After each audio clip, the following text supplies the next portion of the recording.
Hello, my name is Zachariah Van Sliders with Old Man Gaming, and this is another horrible review. So let's go right into the disclaimers because I am exhausted, and I've got extra disclaimers for you disclaimer fans. Number one, the usual.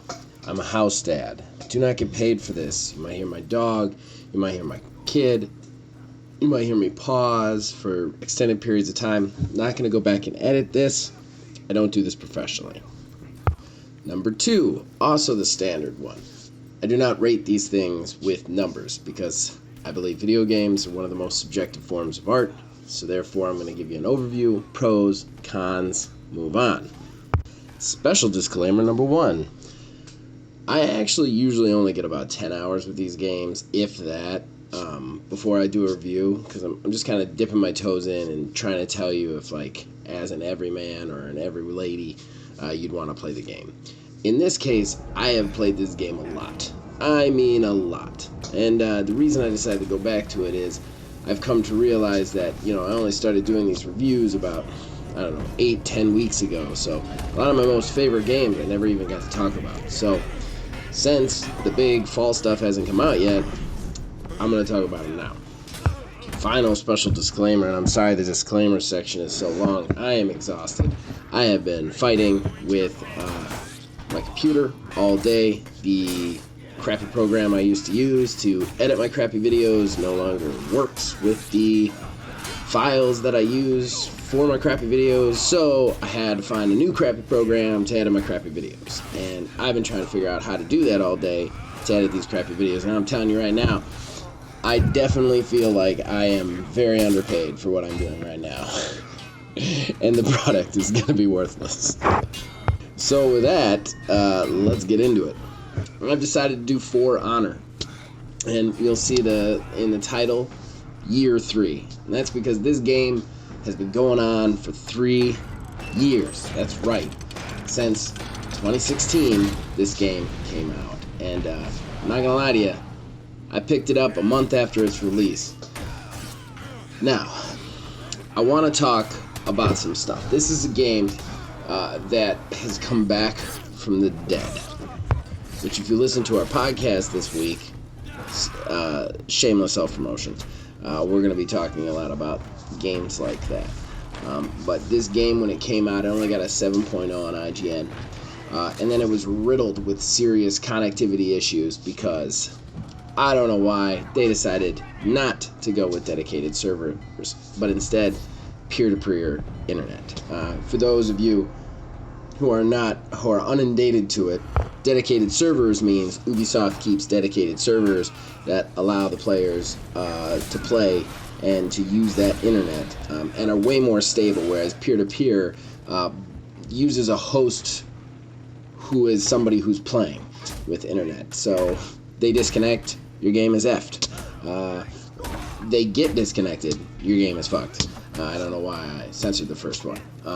But in any case, they had serious issues with that in the beginning. Factor in some balancing issues, factor in some controversy with the original designer of the game leaving pretty early in.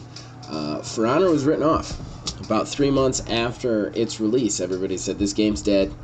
It's out of here. And the thing that makes Ubisoft so great is they stick with games. They really do. No matter what the rating is, no matter what people love or hate it, they don't give up on them, and I really appreciate that. It's a breath of fresh air in a world of Mass Effect Andromedas. I'm getting off topic, though.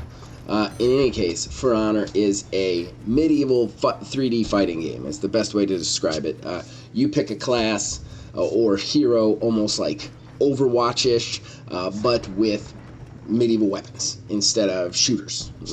Then you go into different scenarios, and you try and fight and kill other people in brutal ways, and it's splendid. The game has a weak and a strong attack. Then it also has 3 different guard positions where your character will automatically block if somebody's attacking to a place that you're guarding. And then you can also parry by hitting a strong attack in the right direction when they're attacking, which kind of throws them off center and opens them up for attacks. And I gotta say, In my opinion, this is one of the most in-depth fighting systems out there. Now, granted, I'm not a big fighting game player, and I'm sure there are guys out there who are going to be like, Mortal Kombat, Street Fighter, you're an idiot. And hey, I am an idiot. I said that in the disclaimer. But as far as I'm concerned, given the 3D layout of this, it's just really entertaining. And even when it's unbalanced, there's just this nuance to this game that you just can't get anywhere else. I'm getting way ahead of myself and getting even slappier than usual because that was a pro. I don't know why. But in any case, back to just the overview. This is year 3. What that means is this year, every season, it goes in seasons, which is about, I want to say like 3 months, where they compete against each other in this overarching world battle thing. And honestly, I don't think that really matters. And we'll talk about it in the cons. But each one of the each one of the seasons in year 3, they've released a new character. And this is in addition to a whole new faction that they released last year with 4 new characters and continuing add-on characters from the first year. Which I don't have the stats in front of me, but I think they're somewhere around 20 different playable characters, all with different mechanics, different moves, different ways to play the system, different ways to be strong, and different ways to be weak.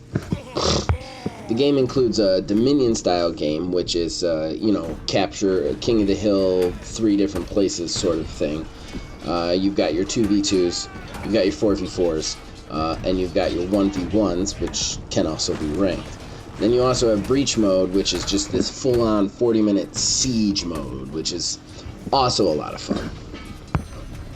Now, I know I said year 3, so I'm sure that there's some people who clickbaited this and are waiting for me to get into the real technical stuff of which character's most balanced, which isn't.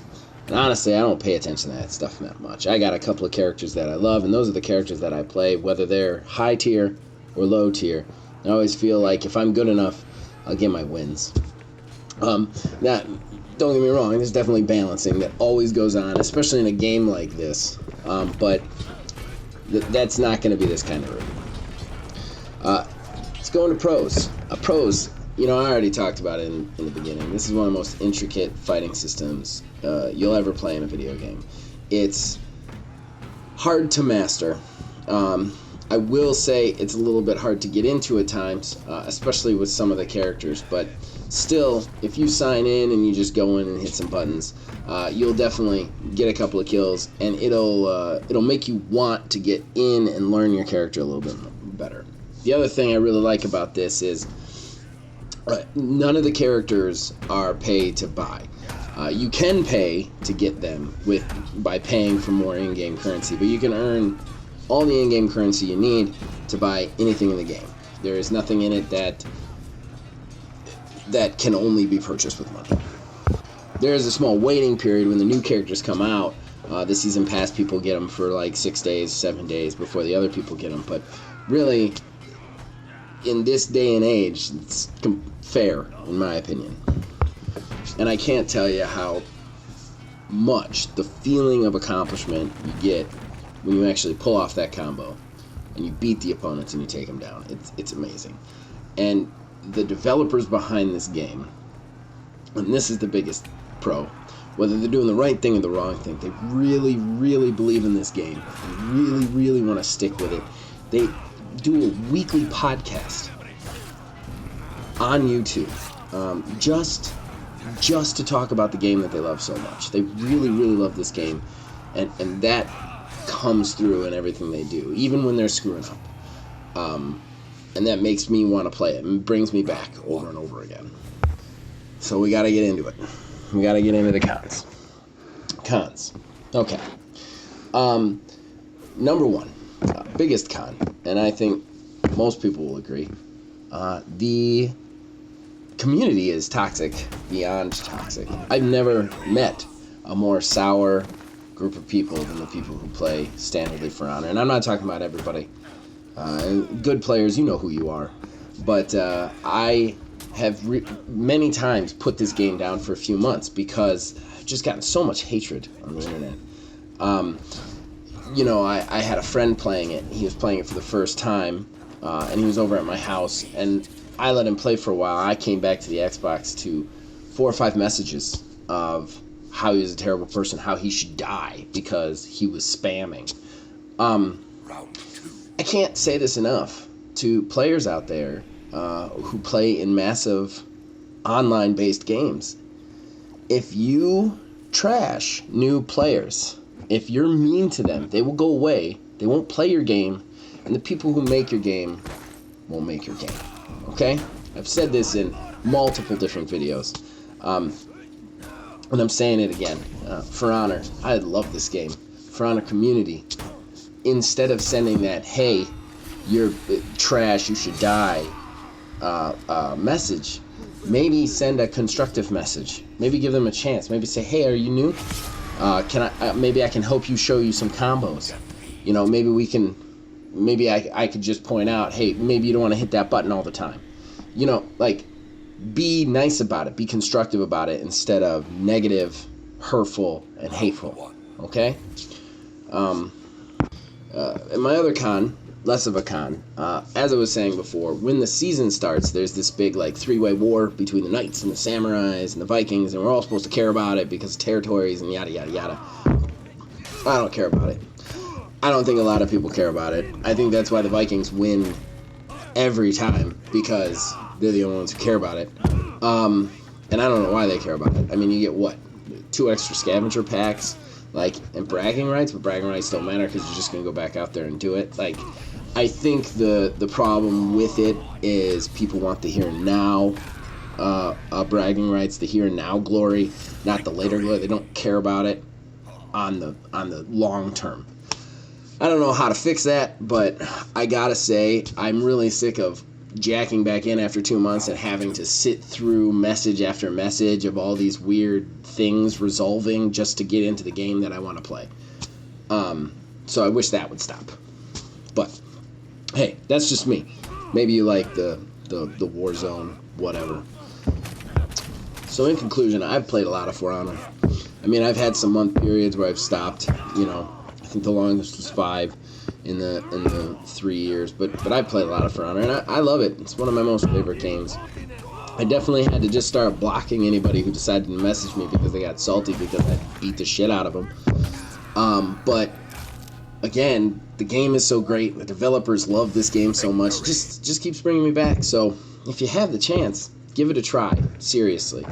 All right. So that's it. Again, sorry for the even more poor quality than usual, but it's late and I've been fighting with my computer all day, and as long as you guys keep clicking this, as long as you guys keep watching this, I'll keep making them. I'll see you next time. Oh, and listen to my new podcast with Night 645. It's gonna post somewhere around Thursday or Friday, and it's also horrible, so there you go. Again, see you next time. Hey, are you into self-torture? Do you want to watch more of these terrible, horrible reviews? Well, you're in luck, because if low production values are your thing, click any of the things you see around you to see more terrible reviews that I did in my basement. And of course, don't forget to subscribe for a steady stream of abuse.